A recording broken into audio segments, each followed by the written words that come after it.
अस्सलामुअलैकुम, मैं हूं हारून इफ्तिखार कुरैशी। आज 12 मई सोमवार का दिन और इस्लामाबाद हाई कोर्ट से कुछ अहम अपडेट्स थी, कुछ अहम पेशरफ़ थी जो आपके सामने रखनी थी। और उसके साथ साथ आज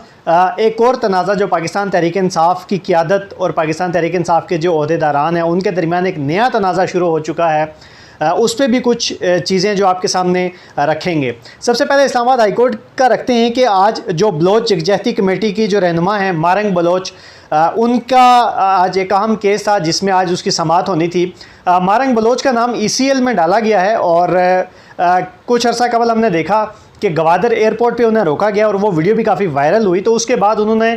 इस्लामाबाद हाई कोर्ट से रुजू किया था कि उनका नाम ECL से निकाला जाए, वो पाकिस्तान से बाहर सफ़र करना चाहती हैं। ईमान मज़ारी की तरफ से जो वकील हैं मारंग बलोच की तरफ से, वो ईमान मज़ारी हैं जो इस केस को रिप्रेजेंट कर रही हैं इस्लामाबाद हाई कोर्ट के अंदर। मामला क्या है वो भी तफसीलात आपके सामने रखते हैं कि जब ईमान मज़ारी ने गुज़श्ता समाअत पे ये बताया था कि जब मारंग बलोच को रोका गया था एयरपोर्ट पर, उस वक़्त उनका नाम किसी लिस्ट में नहीं था। उस वक्त उनका नाम इस वक्त अब उनका नाम ECL में, यानी कि जब उन्हें गवादर एयरपोर्ट पे रोका गया था तो उस वक्त उनका नाम ECL में नहीं था, लेकिन उनको रोकने के बाद उनका नाम ECL में डाला गया। जिस पे जो चीफ़ जस्टिस हैं जो इस केस की समाअत कर रहे हैं, उन्होंने कहा था कि ECL में ये तो नहीं लिखा होगा, कानूनी दलाइल दें। ईमान मज़ारी से कहा था कि आप कानूनी दलाइल दें इस पे कि उनका नाम ECL में डाला गया है। मारंग बलोच का नाम ECL में क्यों डाला गया है? उनके ख़िलाफ़ दहशतगर्दी और रियासत मुखालिफ सरगर्मियों की दफ़ात के तहत मुकदमा दर्ज है। होम डिपार्टमेंट जो बलोचिस्तान का है उनकी सिफारिश पर मारंग बलोच का नाम नो फ्लाई लिस्ट में डाला गया। जब सरकारी वकील से पूछा अदालत ने कि मारंग बलोच का नाम क्यों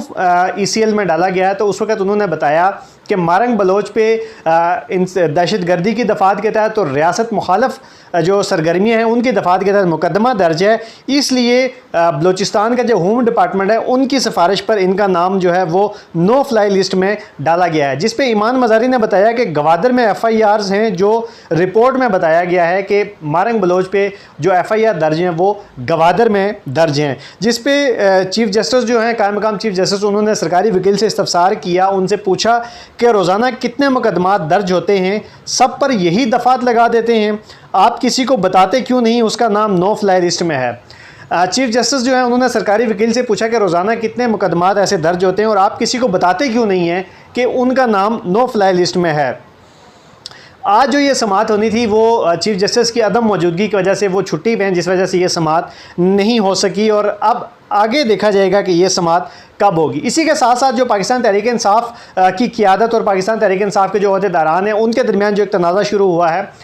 उस पर भी कुछ बात करते हैं। आज अलीमा खान जो इमरान खान की बहन है उनकी तरफ से एक स्टेटमेंट दी गई कि जो पब्लिक अकाउंट कमेटी के जो चेयरमैन हैं जुनैद अकबर, जो पाकिस्तान तहरीक इंसाफ़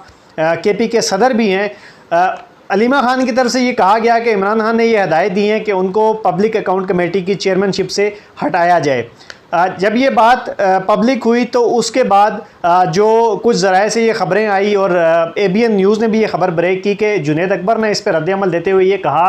कि जब तक वो बराह रास्त ख़ुद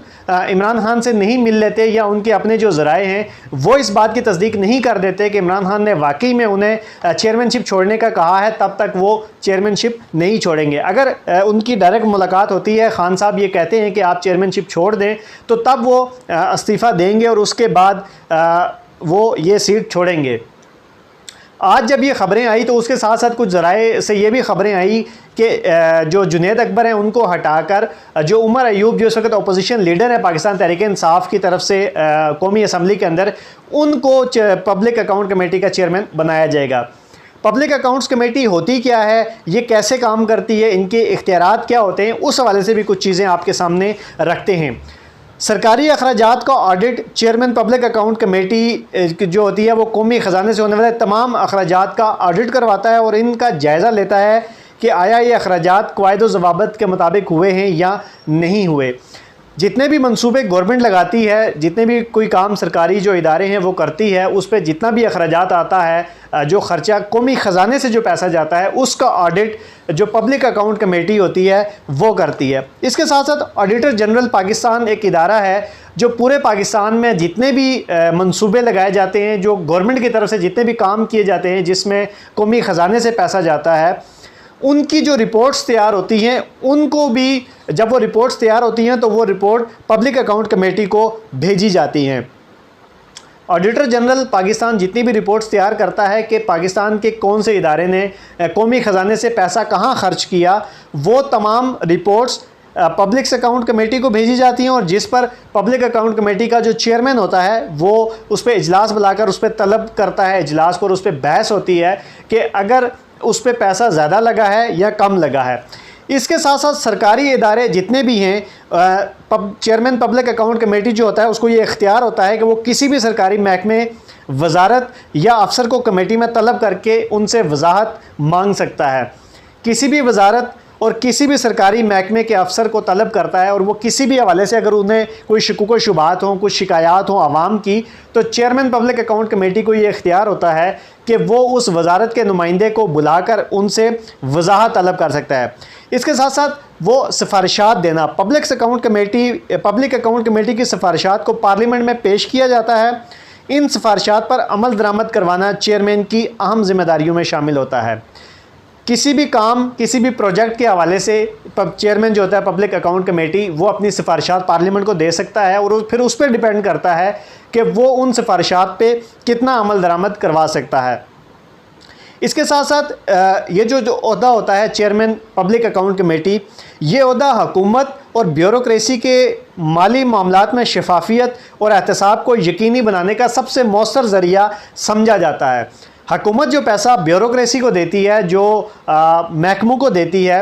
अवाम की फ़लाह व बहबूद के लिए या दीगर जो मंसूबे लगाती है, उनके दरमियान शफाफियत को चेक करना कि क्या जिस मंसूबे के लिए, जिस काम के लिए हुकूमत ने ये पैसा ब्यूरोक्रेसी को दिया है, वो पैसा वहाँ पे लगा या नहीं लगा, ये ज़िम्मेदारी जो होती है वो पब्लिक अकाउंट कमेटी की होती है। और चेयरमैन जो होता है पब्लिक अकाउंट कमेटी, उसकी होती है कि वो चेक करे और उसका एहतसाब करे, उसको चेक एंड बैलेंस करे कि क्या वो पैसा वहाँ पे लगा है या नहीं लगा। इसके साथ साथ जो पब्लिक अकाउंट कमेटी होती है, जो चेयरमैन पब्लिक अकाउंट्स कमेटी का जो चेयरमैन होता है, उसकी पार्लिमानी हैसियत क्या होती है। चूँकि पब्लिक अकाउंट कमेटी एक पार्लिमानी कमेटी है, इसलिए चेयरमैन को पार्लियामेंट के तहत तमाम इख्तियारात हासिल होते हैं, जैसे इजलास बुलाना, और इजलास बुलाकर जिन चीज़ों पे, जिन मंसूबों पे या किसी भी तरह से उनको अगर कोई शकूक व शुबात होते हैं तो वो वहाँ पर सवालात भी करता है और उनसे पूछता है। इसके साथ साथ आज तक की जो रवायती तौर पे जो देखा जाता है, वो जो पब्लिक अकाउंट कमेटी का जो चेयरमैन होता है वो अपोजिशन लीडर जो असम्बली के अंदर, कौमी असम्बली के अंदर होता है, उसको बनाया जाता है। मगर देखा यह जाता है कि जिस पार्टी की अक्सरियत होती है, जिस पार्टी का अपोजिशन लीडर होता है, उस पार्टी की स्वाबदीद होती है कि वो जो अपोजिशन लीडर के अलावा अगर दीगर किसी को बनाना चाहता है तो उनको भी वो चेयरमैन बना सकता है। मगर रवायत हमेशा से यही रही है कि जो चेयरमैन पब्लिक अकाउंट कमेटी है वो वही बनता है जो अपोजिशन लीडर होता है। इस सारे मामले पे जब अलीमा ख़ान की तरफ से ये कहा गया कि इमरान ख़ान ने कहा है जुनैद अकबर ख़ान को इस ओहदे से हटाने का, तो सलमान अकरम राजा ने जब इस पे मौक़िफ़ दिया, ज़राए से ये ख़बरें आ रही हैं कि सलमान अकरम राजा ने कहा कि ये पार्टी का अंदरूनी मामला है, फ़िलहाल इस पर हम कोई मौक़िफ़ नहीं देते। अब देखना ये है कि अब ये जो तनाज़ा एक नया शुरू हो चुका है, इस वक्त पाकिस्तान तहरीक इंसाफ के सपोर्टर ये डिमांड कर रहे हैं क़यादत से कि वो इमरान ख़ान की रिहाई पे तवज्जो दें, इमरान ख़ान की रिहाई के लिए इक़दाम करें। उसी बीच में जब ये आपस की नूरा कुश्ती शुरू होती है तो वो उसमें वर्कर भी मायूस होता है कि वर्कर की ये डिमांड है कि इमरान ख़ान को जल्द से जल्द अडयाला से रिहा करवाया जाए। अब देखना ये है कि जुनैद अकबर की मुलाकात इमरान ख़ान से होती है या नहीं होती, क्या उमर अयूब को पब्लिक अकाउंट कमेटी का चेयरमैन बना दिया जाएगा या तहरीक इंसाफ इस पर अपना ऑफिशियली मौक़िफ़ क्या देगी।